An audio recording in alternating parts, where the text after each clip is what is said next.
som raz stretol teda suseda, ktorý býval vedľa mňa, išli sme na jedno pivo a tam z toho piva bol viacej tých pív a potom sme sa tak nejako porozprávali a sme zistili, že on chce tiež firmu, ja som chcel tiež firmu, on nevedel v čom, ja som vedel v čom, takže sme to potom dali nejakým spôsobom dokopy a stiahli sme si vtedy nejaký vzor, ako založiť spoločnosť, nejaké dokumenty, poslali sme to a firma bola založená, takže...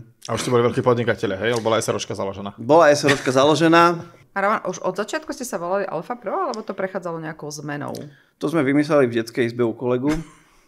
Alfa Pro. To bolo pred pivom alebo po pive? To už bolo po. To sme vytriezvili a nejak to prežil ten nápad, hej. Takže sme v podstate tu vymýšľali. A vtedy to bolo tak, že my sme začínali v roku 2006.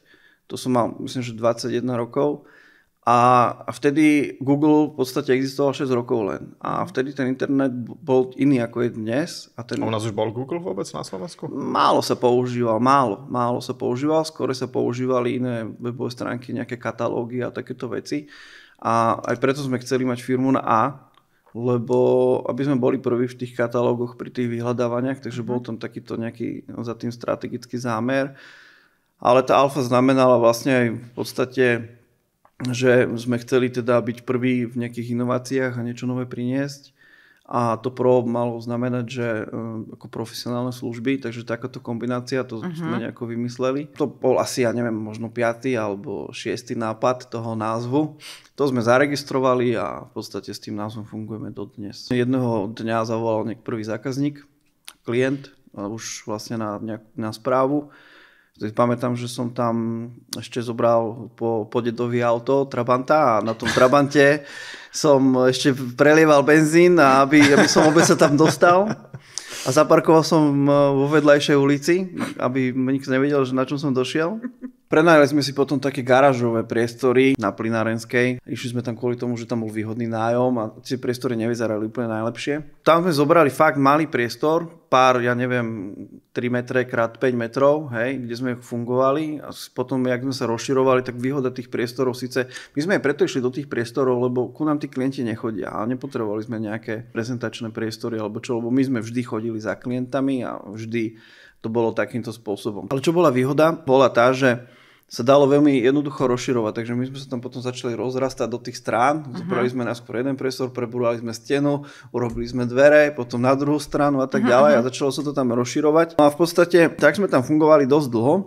Potom došlo už aj k tomu, že parcela sa začala predávať, lebo tam dneska v podstate je zbúraný celý ten priestor a stojí tam vežiak vysoký, hej. Okay. Takže už to ani neexistuje. No a my sme si vlastne kúpili vlastné priestory, ktoré sme teda 2 roky rekonštruovali, aj to sme mali také všelijaké naivné predstavy o tom, ako to rýchlo spravíme a podobne a jednoducho. Prešli sme si celou tým stavebným povoleniam so všetkými tými problémami okolo toho, s tým stavebným konaním, to bola tiež príbeh sám o sebe a už v podstate dneska máme teda vlastné priestory. Prvých, ja neviem, niekoľko rokov to nebolo nikdy o nejakých veľkých financiách alebo neviem čo. My sme si vtedy hovorili, že keby sme sa na to vykašľali, tak v podstate by sme mali o 5 krát viacej príjem, ako keby sme sa niekde zamestnali, ako keby sme to ťahali ďalej. Ale videli sme tam vlastne ten potenciál v tom, že ako tie služby robiť lepšie ako ostatní, ako ich robiť inak. Tým, že vlastne my sme zaviedli hneď ešte na začiatku, a to je vďaka tým skúsenostiam, ktoré som mal z tej nadnárodnej spoločnosti, tak sme vedeli vlastne robiť online support, to čo už je dneska úplne bežné, že sa vlastne ten technik vie pripojiť na diaľku na počítač, nech ste kdekoľvek na svete a vie vám pomôcť nejakým problémom. Tak to my sme ešte, keď tie programy neboli a neexistovali, tak my sme to vlastne robili v rámci našich nejakých riešení, ktoré sme si vyvinuli a spravili. A to vtedy si pamätám, že to aj tí užívateľia vtedy ako na to pozerali, keď sme sa niekde pripojili na ten počítač, že že to teraz same sa to robí a boli v tom takom úžase.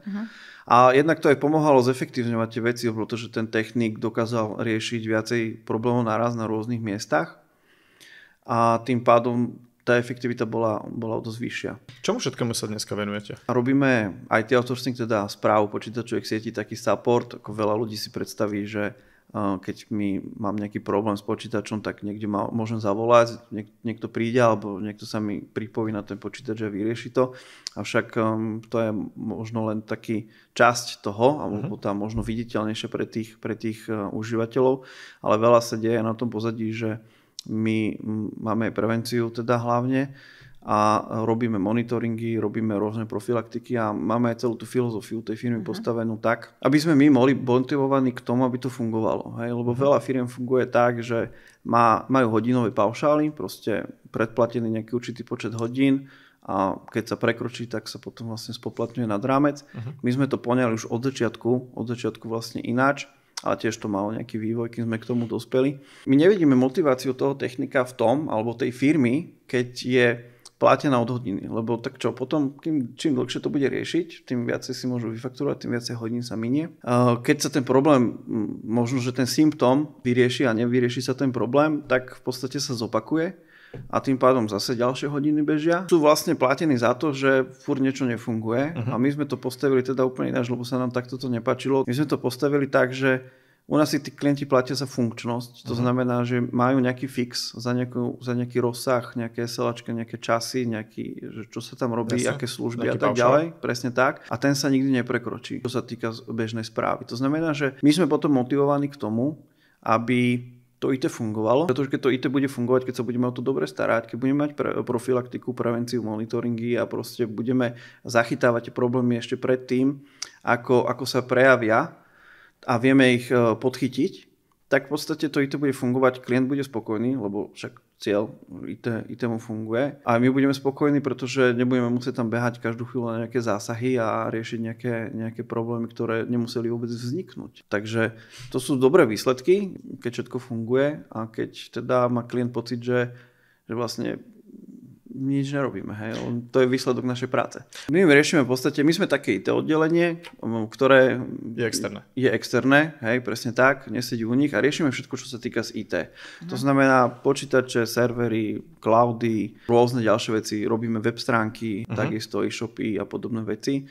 Všetko pod jednou strechou ten klient, čo sa týka ITčka, všetko, čo má IP adresu, a je to už dneska už v podstate za chvíľku bude všetko, tak v podstate vieme riešiť. Ravan, čo sú vaši klienti, alebo akí sú vaši klienti? Sú to veľké firmy, alebo môže to byť one-man show? V podstate my robíme správu, máme najmenšieho klienta, ktorý má v podstate dva počítače, alebo dvoch nejakých užívateľov, ktorí robia na počítačoch.